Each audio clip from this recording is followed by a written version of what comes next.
Hello and welcome. My name is Marisha. Thank you for joining me. Today I'm going to share with you two card projects I created using the latest Fall Treats die set from scrapbook.com. Let's go ahead and get started. For my first card project using the Fall Treats die set from scrapbook.com, I die cut a red mug and foam from glitter foam from Spellbinders.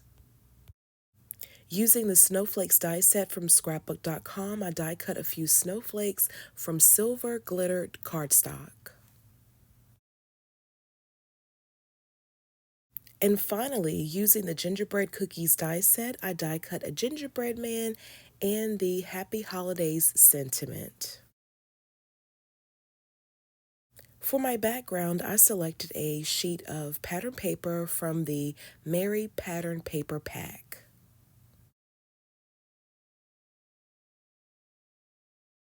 In my stash, I had this circle die cut that kind of resembles a plate. So I brought in a blending brush that had Salty Ocean on it already, and I just lightly applied the oxide to the cutout. I am using Copic markers to add shading to the mug and gingerbread cookie die cuts.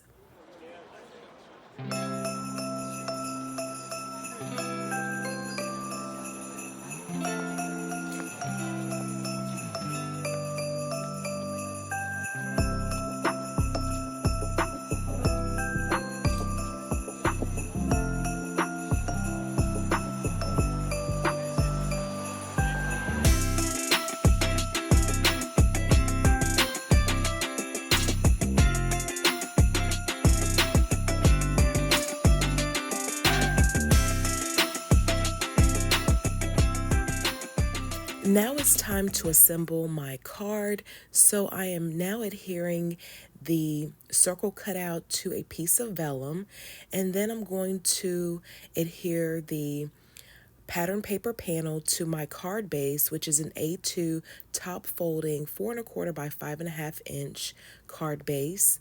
I'm now going to adhere the coffee mug, the foam, and my gingerbread cookie and sentiment to my circle die cut. Once I position and adhere a cluster of snowflakes to my card, I'm then going to add foam tape to the back of my circle panel. I'm then going to adhere that to my card. Once I add the sentiment, this card is complete. For my second card, off camera, I die cut and assembled a mug from navy cardstock and a donut. I then selected a sheet of pattern paper from the Cozy Pattern Paper Pack, also from scrapbook.com. This set is adorable, actually one of my favorite paper packs. I also die cut a gold metallic mat for this card. And for my panel, I used the hem stitch rectangle die set from Spellbinders. Using a smushing technique, I am going to use Distress Oxide's tea dye. I'm going to smush the pad on my work surface, and then from there I'm going to bring in a water bottle and spritz some water on the oxide. I'm then going to take my panel and I'm going to begin smushing the panel in the oxide. Once I lift the panel, I'm just going to move it around just to allow the oxide to flow on the panel, and then I'm going to use my heat tool to dry it. You also have the option to, instead of smushing your panel in the oxide, you can also lift the oxide with a sheet of acetate and then press the acetate on your panel. You can allow your panel to air dry, or for a quicker drying time, you can apply heat with your heat tool. And next, I'm going to demonstrate the smushing technique using a piece of acetate. So as you see, I added a spritz of water to the oxide, and I'm just using my acetate to lift the oxide and then press the acetate on my panel. To add splatter to my card, I brought in Distress Oxide's Vintage Photo, And I'm going to smush the pad on my work surface and spritz the oxide with water. I'm going to give my paintbrush a few taps to add the splatter to my panel. I'm now going to bring in the die cuts and I'm going to position them on the panel. Once I'm happy with the placement, I'm going to use liquid adhesive and foam tape to adhere them to the panel. I'm going to bring the panel over to my Misty, and using the pumpkin spice stamp set, I'm going to select the Hey There Pumpkin sentiment.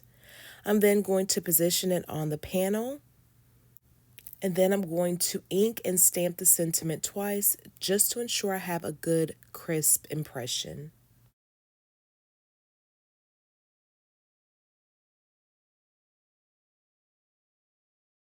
I'm now adhering the panel to the gold mat, and then I'm going to adhere the front to the pattern paper. And then I'm going to adhere the entire card front to my card base, which is a 4¼ by 5½ inch top folding card base. Off camera, I added gold half pearl embellishments to my card, but I looked at it and I thought something's missing. So I decided to bring in my Copic marker and add color to the icing on my donut. After that, I thought, okay, why am I stopping? Let me keep going. So then I brought in Copic marker E35 and added shading to the rest of the donut. Once done, this card is complete. I am so happy I decided to add color to my donut. It really did make a difference. Speaking of color, you do have the option to add pops of color, the gloss pops of color, to your projects. Any project that has cookies or cake or anything that looks like icing, try using pops of color. The chocolate one is called Chocolate Kiss, and the other is called Vanilla Bean. And here's a look back at the projects that were created today. This is the Hey There Pumpkin Donut and Cappuccino card. And the first card I created, the Happy Holidays Gingerbread Cookie card. Off camera, I decided to die cut a few additional snowflakes from silver metallic cardstock to add to the card, and I'm glad I did because it makes the card look fuller. Thank you for joining me on today. I appreciate you as always for stopping by. Please don't forget to subscribe, click the thumbs up button and the notification bell so you never miss out on new tutorials. I am sending you love and a whole lot of hugs. Until the next crafty project, please take care.